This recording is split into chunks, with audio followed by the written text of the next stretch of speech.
শ্রীমদ্ভগবদ্গীতা গীতা চতুর্দশ অধ্যায় গুণত্রয় বিভাগ যোগ শ্লোক সংখ্যা তৃতীয় ও চতুর্থ।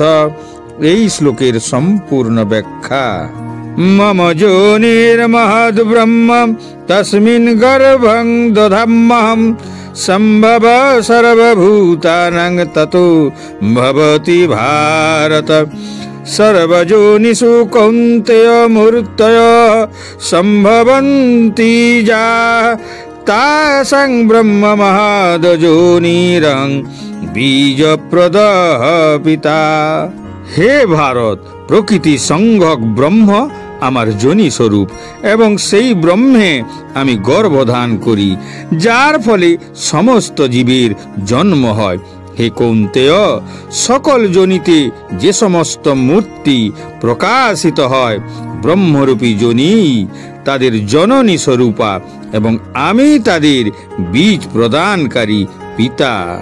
জড় জগৎ সম্বন্ধে একটি ব্যাখ্যা হচ্ছে ক্ষেত্র ও ক্ষেত্রজ্ঞ বা দেহ ও আত্মার সমন্বয়ের ফলেই সবকিছুই ঘটছে।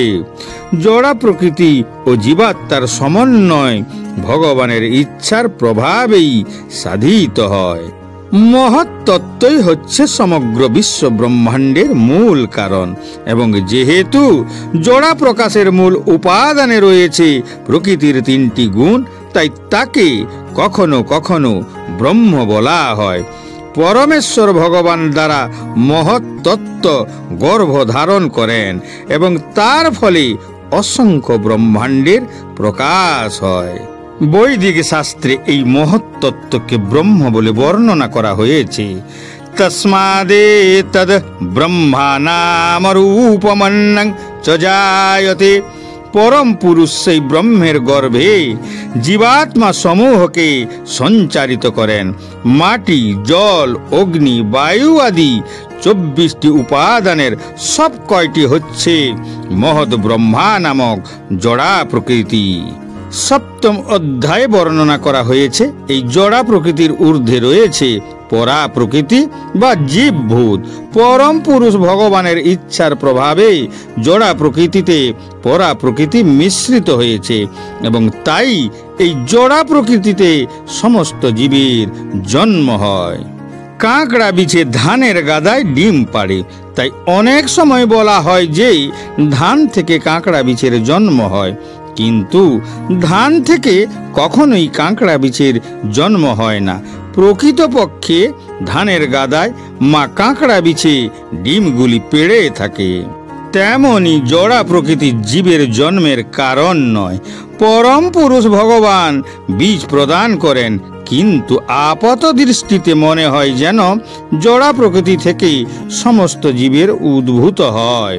এভাবেই প্রতিটি জীব তার পূর্বকৃত কর্ম অনুসারে জড়া প্রকৃতির দ্বারা সৃষ্ট ভিন্ন ভিন্ন দেহ প্রাপ্ত হয়, যাতে তার পূর্বকৃত কর্ম অনুসারে সেই জীব সুখ অথবা দুঃখ ভোগ করতে পারে।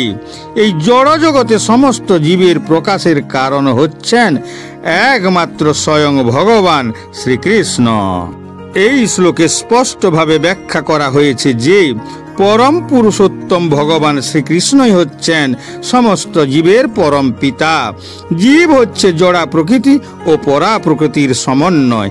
এই ধরনের জীব কেবল এই গ্রহেতেই দেখা যায় তেমন নয়, অন্যান্য গ্রহে এমনকি সর্বোচ্চ ব্রহ্মলোকেও জীবের অস্তিত্ব রয়েছে। জীবাত্মা সর্বত্রই রয়েছে, মাটির নিচেও জীব রয়েছে, এমনকি জলে এবং আগুনেও জীব রয়েছে। এই সমস্ত প্রকাশ সম্ভব হয়েছে তার একমাত্র কারণ মাতৃরূপী জড়া প্রকৃতিতে শ্রীকৃষ্ণ বীজ প্রদান করেছেন বলেই। এর সারমর্ম হচ্ছে যে পূর্বকৃত কর্ম অনুসারে জীবাত্মাকে জড় জগতের গর্ভে সঞ্চারিত করা হয় এবং সৃষ্টির সময়ে তারা বিভিন্ন মূর্তিতে প্রকাশিত হয়।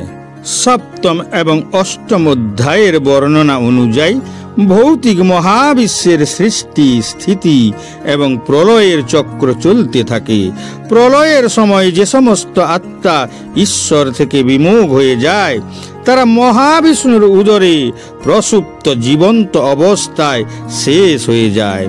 ভৌতিক শক্তি প্রকৃতিও অবক্ত অবস্থায় ঈশ্বরের গর্ভে বিলীন হয়ে যায়। ঈশ্বর যখন মহাবিশ্ব সৃষ্টির মনস্থির করেন তখন তিনি প্রকৃতির দিকে তাকান। ফলস্বরূপ এটি প্রকাশ পেতে শুরু করে এবং তারপরে পর্যায়ক্রমে মহান, অহং, পঞ্চতন মাত্রা এবং পঞ্চমহাভূতের উদ্ভব হয়। দ্বিতীয় স্রষ্টা ব্রহ্মার সাহায্যে প্রাকৃতিক শক্তিগুলি বিভিন্ন জীবনের গঠন করেন এবং ভগবান আত্মাদেরকে তাদের অতীত কর্ম অনুসারে নির্ধারিত উপযুক্ত দেহে স্থাপন করেন। তাই শ্রীকৃষ্ণ বলেছেন, প্রকৃতি হলো গর্ভ আর আত্মা হলো বীজ, অর্থাৎ শুক্রাণু। মাতৃশক্তির গর্ভে আত্মা পাঠিয়ে অসংখ্য জীবন রূপের জন্ম দেন। ঋষি বেদব্যাস শ্রীমদ্ ভাগবতে অনুরূপ বর্ণনা দিয়েছেন। পরমেশ্বর ভগবান প্রকৃতির গর্ভে আত্মাদের প্রদান করেন। তারপর আত্মার ক্রিয়া দ্বারা অনুপ্রাণিত হয়ে প্রাকৃতিক শক্তি এটির জন্য উপযুক্ত জীবন গঠনের কাজ করে।